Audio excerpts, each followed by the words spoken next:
Herkese salam, kanalıma xoş gəlmisiniz. Bugün mən sizə yerin daxili quruluşu mövzusunun izahını verəcəm. Keçid edək izahımıza.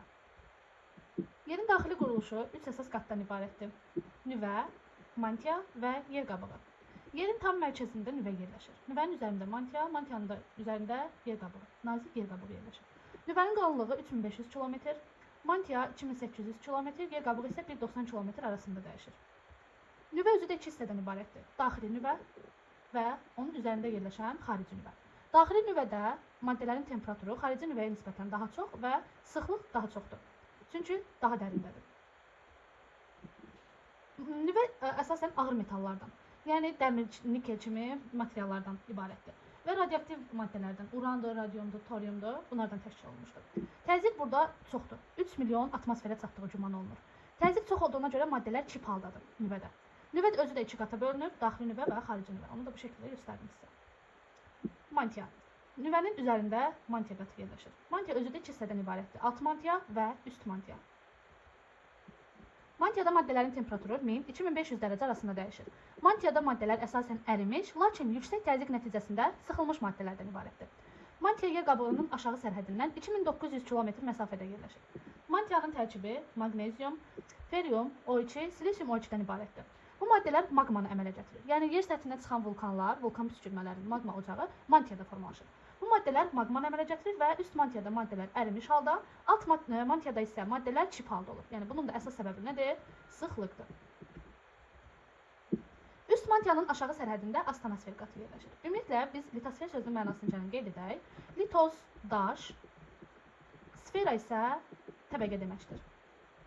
Yəni yer səthinin üst bərk təbəqəsinə deyirik litosfer. Litosfer yer qabığı ilə üst mantiyanın birlikdə cəmidir və qalınlığı 150-200 km-dir. Üst mantiyanın aşağı hissəsində astanosfer qatı yerləşir. Astanosferi biz zəlzələnin gücünü zəiflədən qatda deyirik. Astanosferin üzərində isə Benyov qatı yerləşir. Yer qabığı. Yer qabığı mantiyanın üzərindədir, bərk süxurlardan ibarətdir. Materik okeanlarda yer qabığının qalınlığı fərqlidir, yəni eyni deyil. Materiklərdə 35-90 km, okeanlarda isə 5-10 km-dir. Yer qabığı iki cürdür. Materik tipli yer qabığı, yəni kontinent tipli yer qabığı başqa sözlə desək və okean tipli yer qabığı. Materik tipli yer qabığının qalınlığı okean tipli yer qabığına nisbətən çoxdur. Materik tipli yer qabığı ancaq materik tipli adalarda, yəni sahəsi böyük, materiklərə yaxın olan adalarda və materiklərdə olur. Materik tipli yer qabığı 3 əsas qatdan ibarətdir. Qranit, çökmə və bazalt qatından ibarətdir. Yəni bu qatların hər üçü materik tipli yer qabığında var. Lakin okean tipli yer qabığında gördüyünüz kimi qəhvəyi rəng, yəni qranit qatı yoxdur. Burada yalnızca çökmə və bazalt qatlar var. Qranit qatı olmadığına görə okean tipli yer qabığının qalınlığı materik tipli yer qabığının qalınlığından azdır. Litosferin qalınlığı bayaq da dedik 250 km-ə qədərdir. Yer qabığı ilə, yəni qranit, çökmə, bazalt ümumilikdə yer qabığıdır. Onunla yuxarı mantiya, yəni üst mantiya arasındakı sərhəd adlanır Moho sərhəddir. Qranitlə bazalt arasındakı sərhəd Konrad sərhəd. Litosfer ilə astanosferə isə birlikdə, astanosferi bayaq dedik, nə idi? Üst mantiyanın aşağı hissəsi astanosfer idi. Astanosfer ilə litosferə birlikdə deyirik nə? Tektonosfer. Gutenberg sərhədi isə astanosfer ilə aşağı mantiyanın arasındakı sərhəddir. Gutenberg sərhəddir. Gəldik, geotermik pillər nədir? Geotermik qradiyent nədir? Geotermik pillər temperaturun 1 dərəcə artması üçün bizə lazım olan dərinlikdir.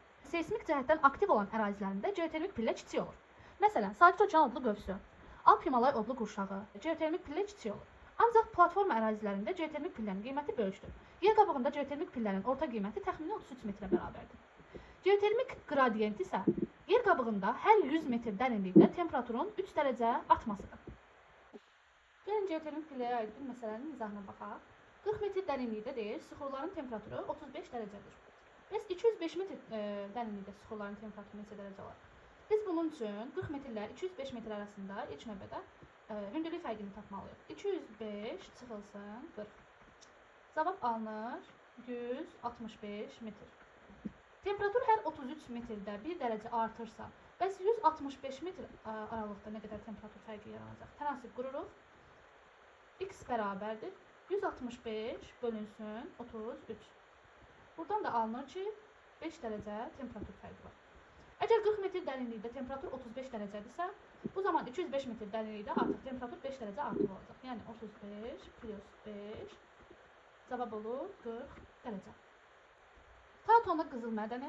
Taotona qızıl mədəni Carda yerləşir və dünyanın ən dərin şaxtası hesab olunur. Bu mədənin dərinliyi təxmini 4500 metrə çatır.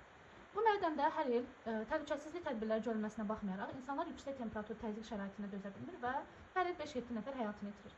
Temperatur şaxtanın dərinliyində təxmini 50-60 dərəcə Selsiyə çatır. Bunu da unutmayaq, Taotona qızıl mədəni Cardadır.